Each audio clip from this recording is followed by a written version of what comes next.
Hi, good afternoon. It's Jim from maverickstar Observatory.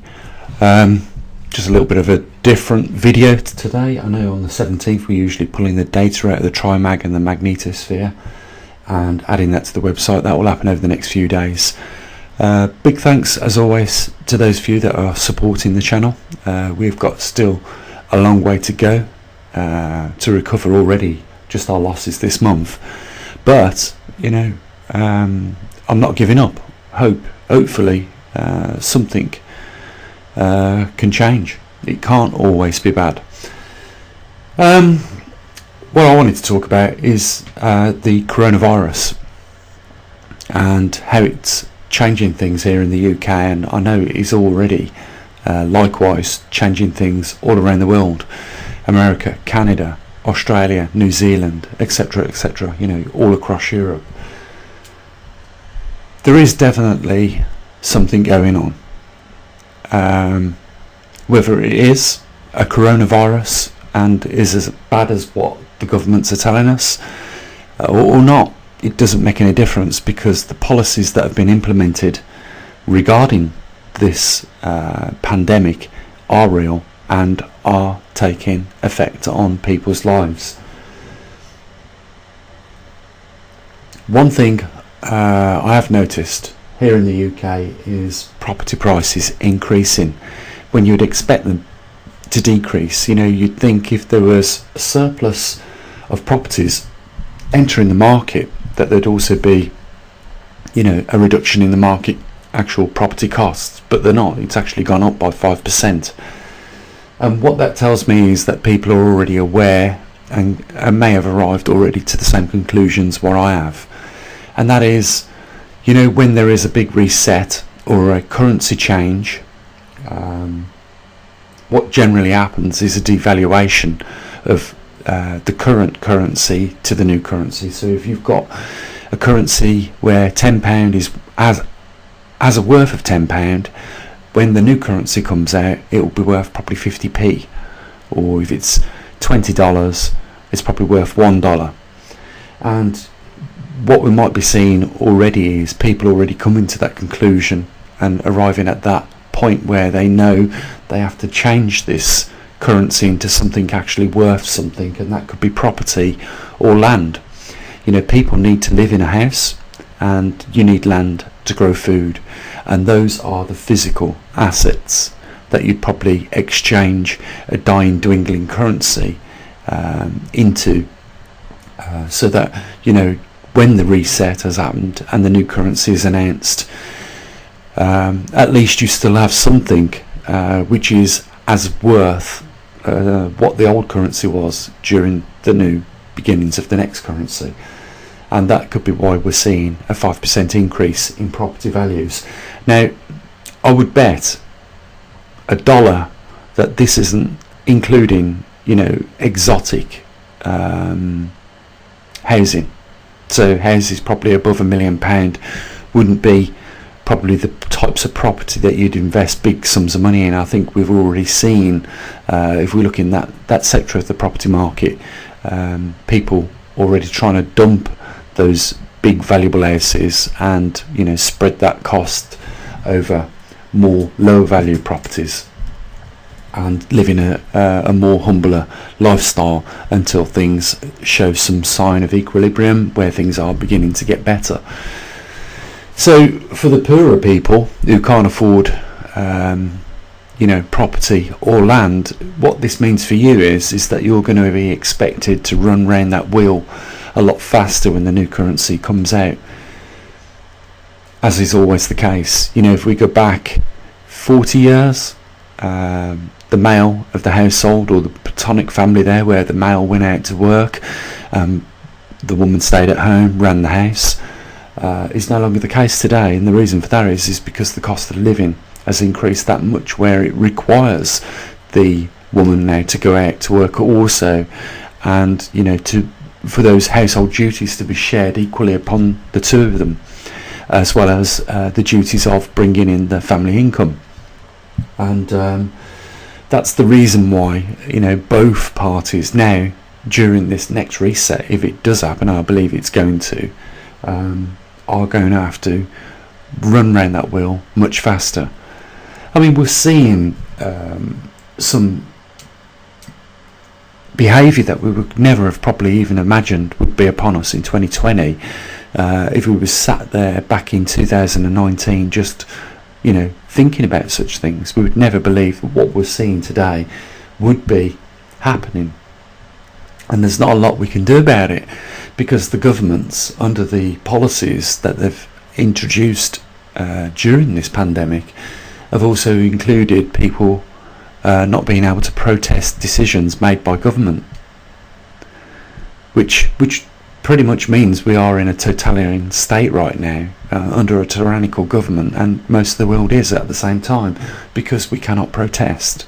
Even if we're wearing masks, you can't gather in groups larger than, say, 30. Otherwise, if you organise such events, you get a £10,000 fine, and everybody else that attends those events stands to be arrested or fined. And it couldn't be any better for a dictating government, could it, right now, than to eliminate even the opposition or the general public saying anything against your policies or plans. But we really are, if the virus is real, and I believe it's just a common cold badged up as COVID-19, the simple fact I believe this is because of the contradictory measures that are being brought out, and the things that are being said by just the British government. For instance, we're dealing with just a single cell virus. It's not very intelligent, just requires a few things. It requires a host and the ability to mutate and spread, and it seems to be doing a great job at the moment, doesn't it? But the thing is that, well, there are a couple of things. First of all, they're saying that you can catch this more than once, which is really unlikely. You catch the same influenza strand twice. That is because if you've had it once, your body's already built up immune systems to it. So why is this so different? How come you cannot build up an immune system to it if there is a possibility of you catching it twice? More people need to look into this, about what the government is saying about it, because I think that they are, pushing it a little too far in the order of believability. Standard biology would tell you that once you've had a virus and have got over that virus, then you have the immune system. This is what all the vaccines are about. Now think about this.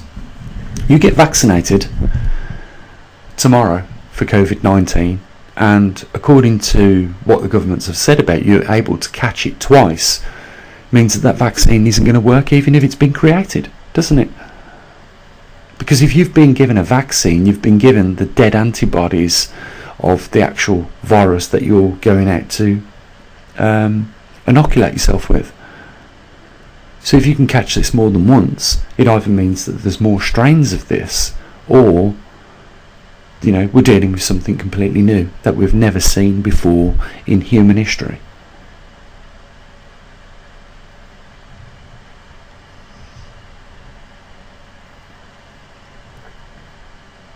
Think about it. The other thing that raises alarm bells with me is the government over here in the UK are saying we're dealing with now more numbers than what we did back in March the 24th, which is when the first lockdown, national lockdown, occurred.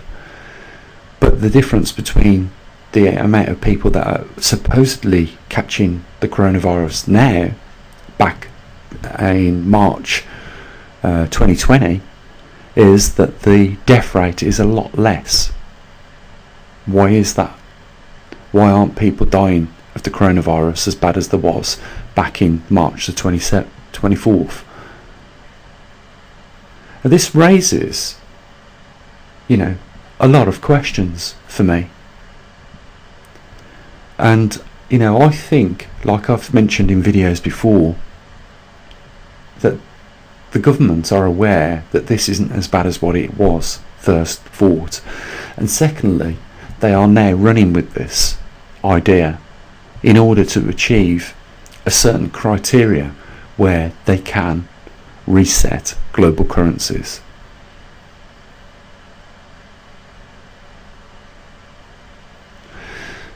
One other thing, the British government have a dedicated pandemic group which evaluate the severity of any new outbreak around the world, and they handed it over, this group, to the government to deal with because they considered it not as serious a threat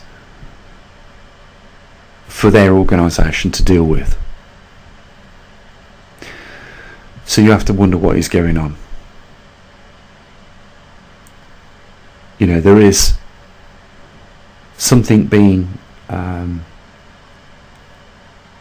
taken advantage of here, this situation, and it appears to me clearly that the government are prepared to watch thousands of businesses go to the wall, thousands of people lose their jobs, thousands of people lose their homes, in order to achieve what it is that their goals are at the moment.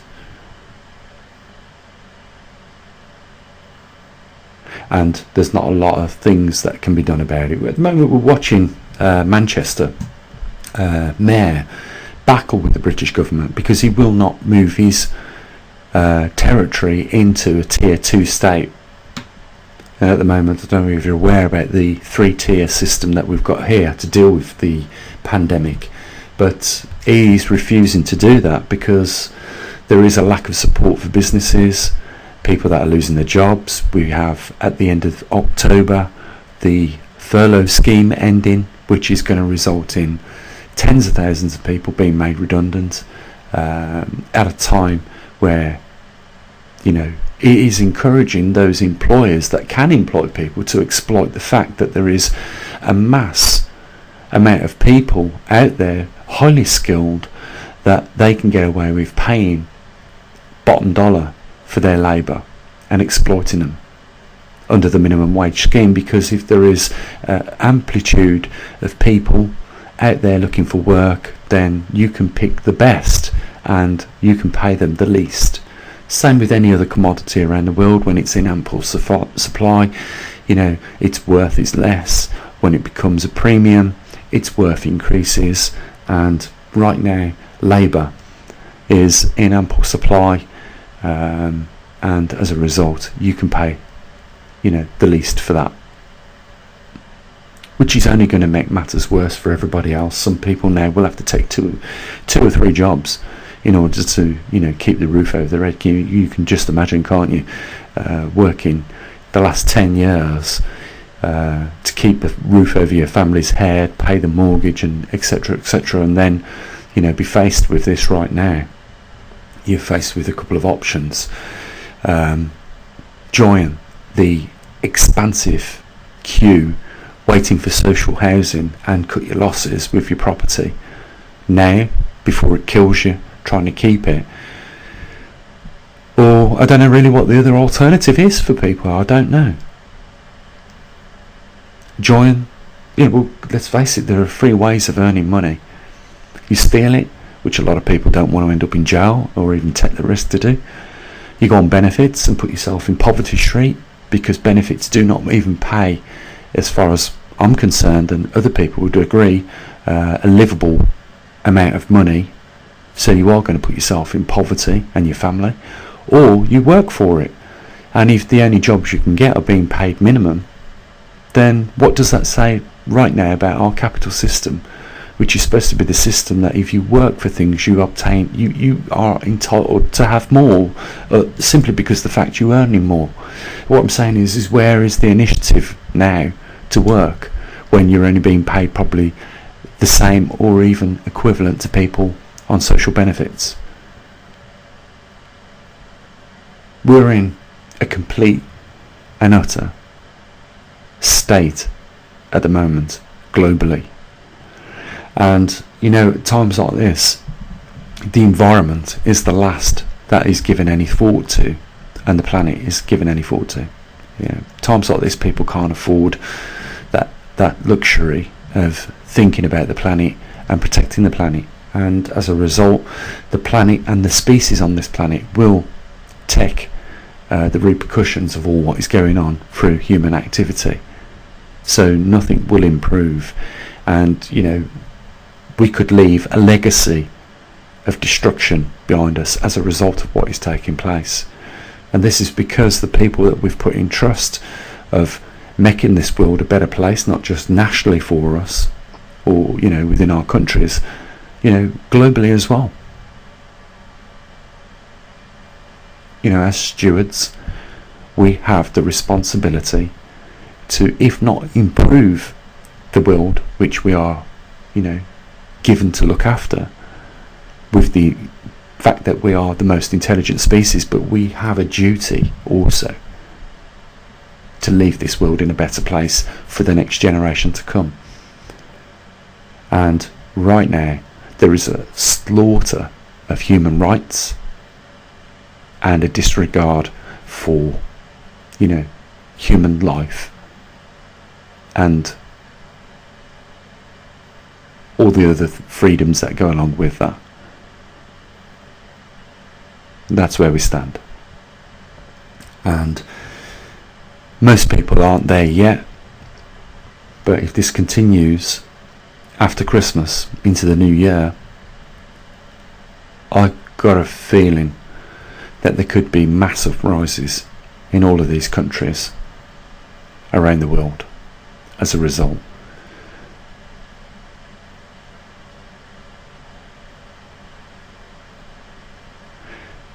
So guys, you know, keep tuning in. We'll get that data, which is usually carried out and processed on the 17th. We'll get that up to you on the internet over the next couple of days, and you know, really consider supporting what we do here at the observatory. You know, if anything else, we like to talk about really what is going on the ground, with not just the magnetic pole reversal and all the other earthly anomalies, but also what is taking place currently around our world during our lives. And you know, there's a link down there if you want to support what we do. Nothing else to say other than, you know, have a good evening, and as always, bye for now.